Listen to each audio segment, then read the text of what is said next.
আসসালামু আলাইকুম। আজকে আমি আপনাদেরকে একটি 12 ভোল্ট টেবিল চার্জার ফ্যান তৈরি করে দেখাবো। সো দেখতে পাচ্ছেন আমাদের সেই টেবিল চার্জার ফ্যানটি কিন্তু অলরেডি রয়েছে। সো এটাই আমি আজকে আপনাদের তৈরি করে দেখাবো এবং কি আপনাদের বাতাসটা আমি আপনাদের যদি দেখাই, সো দেখতে পাচ্ছেন যে একটা ভলিউম সিস্টেম দেওয়া আছে যে আপনারা চাইলে বাতাসটা মানে স্পিডটা কমাতে পারবেন এবং কি বাড়াতেও পারবেন। দেখাই কমানো আছে, বাড়িয়ে দেখাই, দেখতে পাচ্ছেন এবং ফুল স্পিডে। সো আজকে বুঝতে পারছেন কতটা স্পিড ভিতরে 12 ভোল্টের একটি ফ্যান দেখতে পাচ্ছেন। তো সেটা আমি কীভাবে তৈরি করেছি আজকে এই ভিডিওতে আপনাদেরকে সম্পূর্ণ দেখানো হবে। তো চলুন ভিডিওটি শুরু করা যাক। এবার আমরা যে ফ্যানটা তৈরি করবো তার জন্য আমাদের লাগবে এরকম পিপিসি পাইপ। যদি আমি পিপিসি পাইপ দিয়ে পুরো শেপটা তৈরি করবো, দেখতে পাচ্ছেন সেটা আমাদের যে মোটর যে লাগানোর অংশটা এটা, আর এটা আমাদের যে নিচের অংশটা যেটা আমরা যে অলরেডি ফ্যানটা খাড়া করাবো। তো দেখতে পাচ্ছি এখানে আমি 6 ইঞ্চি একটা পাইপ নিয়ে নিয়েছি, 6 ইঞ্চি। আর এই পাইপটা হচ্ছে 1 ইঞ্চি একটি পাইপ, 1 ফিটের মতন লম্বা, একটু কম আছে আর কি। এটা হচ্ছে 6 ইঞ্চি আকারে কেটে নিয়েছি উপরের জন্য একটা নিচের পার্টের জন্য, দেখতে পাচ্ছেন। আর এগুলো তো যে মোটরে লাগানোর যে পাইপটা এর জন্য, আর এই পাইপটি হচ্ছে 1.5 ইঞ্চি পাইপ। সো আর ইলেকট্রিক কম্পোনেন্টগুলো যা যা লাগবে সেটা আপনাদেরকে দেখাই আগে। সো আমার সর্বপ্রথম লাগবে এরকম হাই স্পিড পাওয়ার একটি মোটর, দেখতে পাচ্ছেন 12 ভোল্টের একটি মোটর নিয়ে নিয়েছি, এটা 12 ভোল্টের। সো মোটরটা লাগবে, আর লাগবে মোটরটা চালানোর জন্য লাগবে এরকম একটি 12 ভোল্ট ব্যাটারি, দেখতে পাচ্ছেন। এই ব্যাটারিটা আমি নিজের হাতে তৈরি করেছি। সো এটা আমি কীভাবে তৈরি করেছি একটা ভিডিও কিন্তু আমার ইউটিউব চ্যানেলে দেওয়া আছে, সো চাইলে আপনি দেখে আসতে পারেন। তাছাড়া এই ভিডিওর ডিসক্রিপশন বক্সে দেওয়া আছে, চাইলে আপনি দেখে আসতে পারেন ভিডিওর লিঙ্কটা।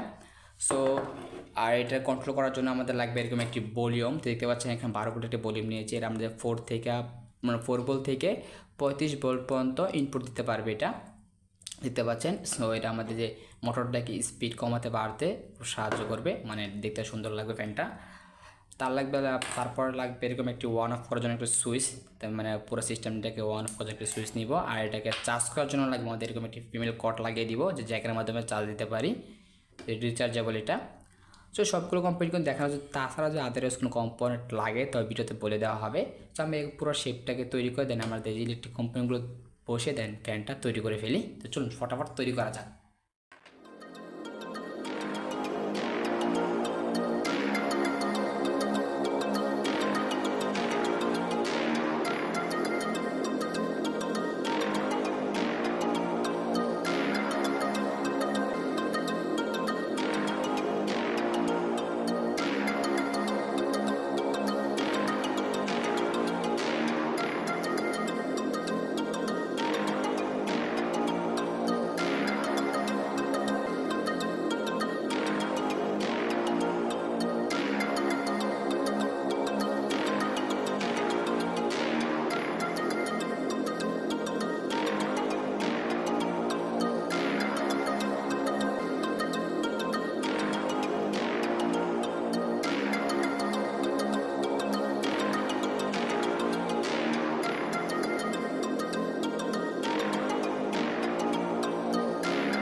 ফাইনালি আমাদের চাদর ফ্যানটা কিন্তু অলরেডি তৈরি হয়ে গেছে। সো দেখতে পাচ্ছেন আমাদের চাদর ফ্যানটা।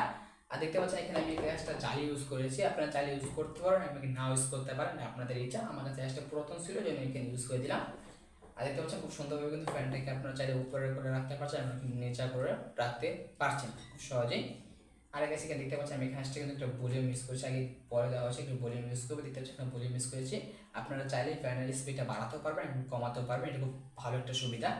সো দেখেন আমি এখন সুইচটা মানে ভলিউমের সুইচটা অফ করা আসলে আমি এটা চালু করে দিই, দেখতে পাচ্ছেন সেটা বাড়িয়ে দিব। আর ফ্যানের স্পিড অলরেডি বেড়ে যাচ্ছে, দেখতে পাচ্ছেন ফুল স্পিডে চলছে, দেখতে পাচ্ছেন।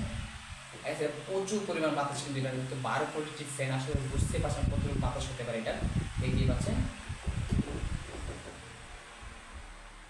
দেখতে পাচ্ছেন এটার বাতাসটা কি পরিমাণ বাতাস, এটা আসলে বুঝতে পেরেছেন এটা কি পরিমাণ বাতাস। আর কাছে এটা বলে নেই যে কতক্ষণ আপনাদের ব্যাকআপ দিবে, যেটা আপনার নির্ভর করবে ব্যাটারির উপর। তো আমি এখানে যে ব্যাটারিগুলো ইউজ করেছি সেই ব্যাটারি থেকে আমি অলমোস্ট ফুল স্পিডে চালিয়েছিলাম, 2 ঘন্টা প্লাস ব্যাকআপ পেয়েছিলাম। তখন আমি মিডিয়াম স্পিডে চালিয়েছিলাম, তখন আমি 3 ঘন্টা 3.5 ঘন্টার মতো ব্যাকআপ পেয়ে যাই। আর যদি আপনার লোয়ে চান তো অবশ্যই বলা যায় 4-5 ঘন্টা অনায়াসে ব্যাকআপ দিবে এটা। সো অবশ্যই আপনারা নির্ভর করবে ব্যাটারির উপর, যেখানে ভালো পরিমাণ ব্যাটারি ইউজ করেন তাহলে অবশ্যই লং টাইম ব্যাটারি ব্যাকআপ পেয়ে যাবেন, আর যদি নর্মাল ইউজ করেন তাহলে আশা করি একটু কমই ব্যাকআপ পাবেন, এই আর কি। সো গাইস আজকের ভিডিও ছিল এই পর্যন্তই। যে আজকের এই ভিডিও আপনাদের কাছে ভালো লেগে থাকে তাহলে অবশ্যই ভিডিও থেকে লাইক করবেন, আর যদি চ্যানেল নতুন থাকেন তাহলে অবশ্যই চ্যানেলটিকে সাবস্ক্রাইব করে আমাদের পাশে থাকবেন। আর দেখা হচ্ছে পরে একটা ভিডিওতে, ততক্ষণ ভালো থাকবেন, সুস্থ থাকবেন, আল্লাহ হাফেজ।